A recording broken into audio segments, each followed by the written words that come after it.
Les vitamines A, B, C, D, on les connaît par cœur, c'est la base.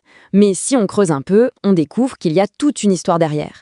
Un vrai petit mystère scientifique qui se cache derrière ces lettres qu'on croit si bien connaître. Alors la question qui se pose est simple. Pourquoi on saute des lettres? Pourquoi il n'existe pas de vitamine F, de vitamine G ou de vitamine H? La question a l'air toute bête, mais la réponse, elle, est vraiment fascinante. Et c'est ça le cœur de notre enquête aujourd'hui. Pour comprendre, il faut remonter le temps. Direction 1912. Un chimiste, Casimir Funk, découvre ces substances essentielles à la vie. Il les baptise vitamines. Pourquoi? Parce qu'il est persuadé que ce sont toutes des amines, des composés chimiques, qui sont vitales. Vita pour la vie, amine pour la chimie. Logique, non? Sauf qu'il se trompait un peu. C'était une super hypothèse, mais pas tout à fait juste.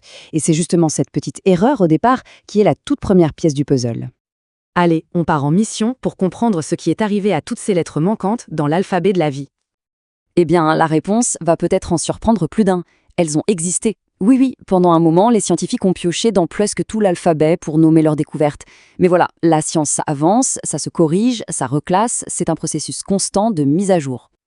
Et en voilà la preuve, la fameuse vitamine F. En fait, c'était des acides gras essentiels. Du coup, hop, reclassés comme un lipide, une graisse. Et les vitamines G et H, elles n'ont pas disparu, elles ont juste été intégrées à la grande famille du complexe B, devenant les vitamines B2 et B7. Elles ont donc changé de nom ou de catégorie au fur et à mesure que les connaissances scientifiques s'affinaient. Parce que, attention, pour être une vitamine, il y a des règles très strictes. C'est un club super select. Il y a 3 conditions à remplir. 1. Être un composé organique. 2. Être absolument essentiel au bon fonctionnement du corps. Et 3. Le corps ne doit pas être capable de la fabriquer lui-même en quantité suffisante. Si une seule de ces conditions n'est pas remplie, c'est la porte. C'est exactement ce qui est arrivé à la vitamine P, par exemple. Utile, oui, mais pas jugée vitale pour la survie. Donc, recalé. Et puis, à un moment, la logique a complètement changé. L'anecdote de la vitamine K est parfaite pour illustrer ça. En 1929, un chercheur, Heinrich Damm, découvre une nouvelle substance. Au lieu de suivre l'alphabet, il l'appelle vitamine K. K pour coagulation, qui veut dire coagulation en allemand et dans les langues scandinaves. Pourquoi? Parce que c'est ce qu'elle fait. Elle aide le sang à coaguler. D'un coup, on est passé d'un classement par ordre d'arrivée à un classement par fonction. Bien plus malin. Bon, après tout ce grand ménage dans l'alphabet, la science a fini par se mettre d'accord. On a maintenant une liste officielle, les 13 essentiels. Voyons voir qui sont les grandes gagnantes. 13. Pas une de plus, pas une de moins. Voilà le nombre magique. Sur toutes les candidates, seules 13 substances ont passé tous les tests et ont gagné le droit de s'appeler vitamines essentielles pour l'être humain. Et ces 13 championnes, on peut les classer en 2 équipes. D'un côté, les liposolubles, A, D, E et K. Lipo comme lipides, donc elles se dissolvent dans les graisses. L'avantage, c'est que le corps peut les stocker. Le risque, par contre, c'est la toxicité si on en prend trop. De l'autre côté, les hydrosolubles, tout le complexe B et la vitamine C. Hydro comme eau, celles-là ne sont pas stockées, le corps prend ce dont il a besoin et élimine le reste. Conséquence, il faut en apporter régulièrement à l'organisme. Faisons un zoom sur le fameux complexe B. Ce n'est pas une seule vitamine, mais carrément une équipe de choc. 8 vitamines qui bossent main dans la main. Leur mission principale, c'est l'équipe énergie du corps.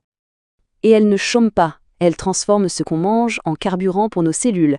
Elles participent à la réparation de notre ADN, elles protègent nos nerfs et aident à fabriquer les globules rouges. Bref, ce sont les petites ouvrières infatigables de notre métabolisme.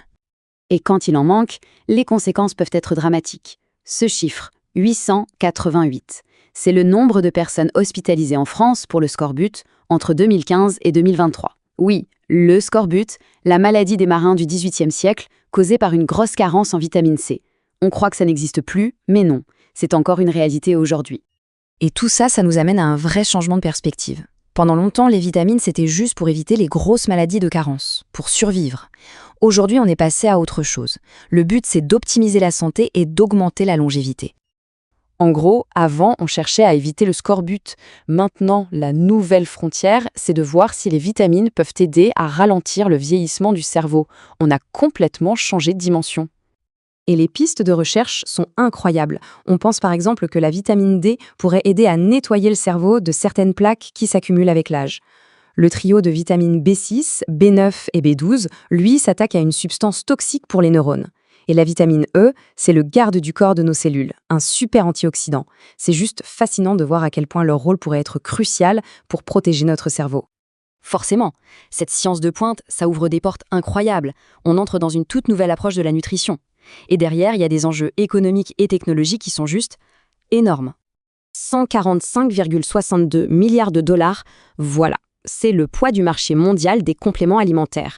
Un chiffre qui donne le vertige et qui montre bien à quel point ce sujet est devenu absolument central dans nos sociétés.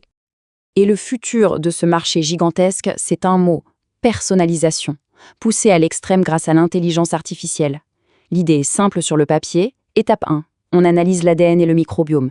Étape 2, on collecte des données en temps réel avec des objets connectés. Et étape 3, l'IA mouline tout ça et crée une formule de vitamines sur mesure, unique pour chaque personne. Et ce n'est pas de la science-fiction, le marché est déjà en train d'exploser. On estime qu'il va presque tripler en seulement 10 ans. C'est la fin du modèle, une vitamine pour tout le monde. On entre vraiment dans l'ère de la micronutrition de très très haute précision.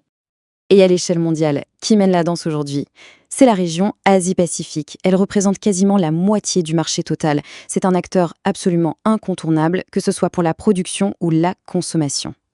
Tout ça nous laisse avec une question de fond, une question assez vertigineuse. Est-ce que le futur de la santé, ce n'est plus l'ordonnance du médecin, mais plutôt ce qui est écrit dans notre propre ADN? Est-ce qu'on est en train de basculer d'une médecine qui guérit à une nutrition qui anticipe, ou tout serait dicté par notre code génétique unique? C'est une perspective fascinante pour terminer ce décryptage.